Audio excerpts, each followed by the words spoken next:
Bismillahirrahmanirrahim. Assalamualaikum warahmatullahi wabarakatuh. Hai teman-teman, apa kabar semuanya? Semoga sehat dalam lindungan Allah Subhanahu wa taala ya. Amin. Oke, teman-teman, sebelum kita mulai pelajaran kali ini, alangkah baiknya kita berdoa dulu ya. Yuk kita angkat kedua tangan kita berdoa.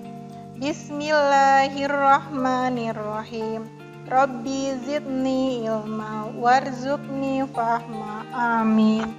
Ya, jumpa lagi di tema 7 dengan Miss Mai, yaitu temanya adalah indahnya keragaman negeriku. Ya, teman-teman, kita simak yuk sama-sama video pembelajaran kali ini. Oke, pada pembelajaran tema 7 kali ini kita masuk subtema 3. Oke, teman-teman, kita akan bahas tentang keragaman ekonomi Indonesia di bidang non-pertanian dan sikap toleransi dalam keragaman. Yuk, kita simak video pembelajaran selanjutnya ya, teman-teman. Pada pembelajaran sebelumnya, di subtema 2, kita sudah mempelajari tentang keragaman ekonomi Indonesia di bidang pertanian. Nah, kali ini kita akan membahas tentang keragaman ekonomi Indonesia di bidang non-pertanian. Apa saja teman-teman? Yuk kita bahas satu persatu ya. Yang pertama adalah aktivitas ekonomi di bidang pertambangan. Sumber daya alam pertambangan adalah sumber daya alam yang diperoleh dengan cara menambang atau menggali.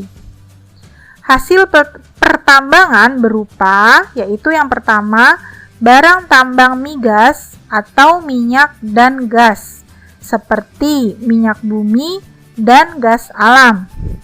Minyak dan gas bumi merupakan sumber daya alam yang ditemukan tersimpan di bawah permukaan bumi.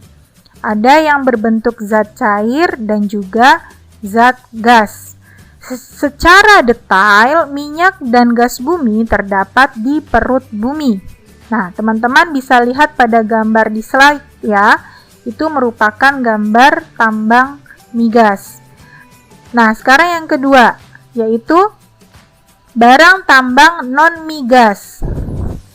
Seperti pada gambar bisa dilihat contohnya, yaitu ada batu bara, bauksit, nikel, emas, dan perak, tembaga, timah, granit, dan sebagainya ya.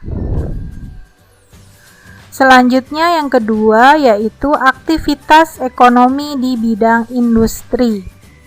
Industri merupakan usaha mengubah bahan mentah menjadi barang setengah jadi atau barang jadi. Contoh industri seperti industri rumah tangga, konveksi, sepatu, dan lain-lain.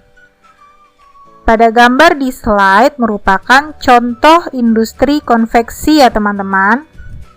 Oke, selanjutnya yang ketiga yaitu aktivitas ekonomi di bidang perdagangan. Perdagangan bertujuan untuk menyalurkan barang dan jasa dari produsen ke konsumen.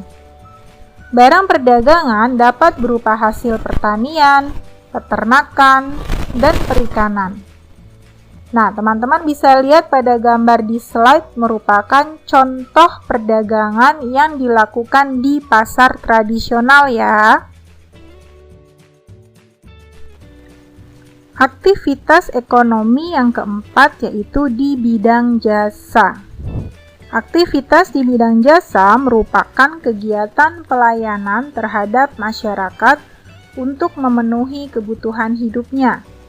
Misalnya di bidang perbankan, kesehatan, pendidikan, dan jasa lainnya. Setiap warga masyarakat termasuk kita hendaknya bisa menunjukkan sikap toleransi terhadap keragaman dalam masyarakat. Sikap toleransi dalam masyarakat akan mewujudkan kehidupan yang damai. Sikap toleransi terhadap keragaman. Toleransi berasal dari bahasa Latin. tolerat. Artinya sabar membiarkan sesuatu. Nah, toleransi adalah perilaku yang menghargai segala perbedaan dengan sesama manusia. Sikap mencerminkan toleransi dalam keberagaman yang pertama yaitu menghargai perbedaan dalam masyarakat. Yang kedua, hidup berdampingan secara damai meskipun beda suku, agama, maupun budaya.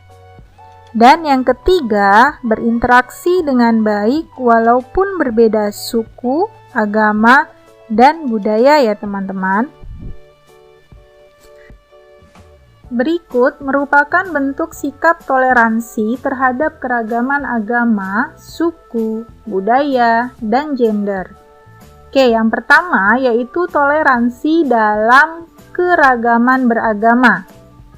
Dalam Undang-Undang Dasar 1945, Pasal 29 ayat 2 berbunyi, negara menjamin kemerdekaan tiap-tiap penduduk untuk memeluk agamanya masing-masing dan untuk beribadat menurut agama dan kepercayaannya itu.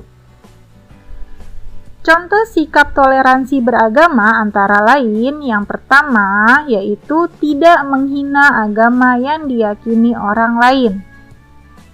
Yang kedua, tidak memaksakan agama kepada orang lain. Dan yang ketiga adalah menghormati agama yang diyakini orang lain. Nah, pada gambar merupakan contoh hidup rukun antar umat beragama ya teman-teman. Kemudian toleransi yang kedua yaitu toleransi dalam keragaman suku dan ras. Sikap toleran yang dapat kita lakukan yaitu dengan berperilaku baik kepada siapapun tanpa membedakan suku dan ras manapun. Selain itu, senantiasa menghormati dan menghargai harkat dan martabat setiap manusia dengan mengembangkan semangat persaudaraan dan menjunjung nilai-nilai kemanusiaan ya. Nah, contoh pada gambar yaitu beberapa anak yang sedang bermain bersama tanpa membedakan suku dan ras manapun ya. Ya, yang ketiga adalah toleransi dalam keragaman sosial budaya.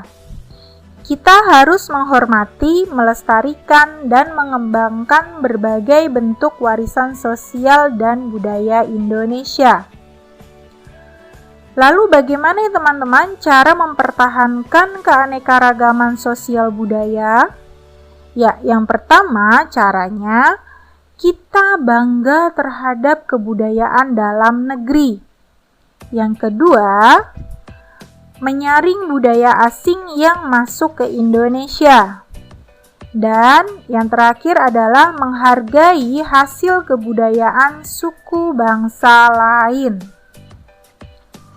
Nah, sekarang toleransi yang keempat adalah toleransi dalam keragaman gender atau jenis kelamin, yaitu laki-laki dan perempuan ya teman-teman.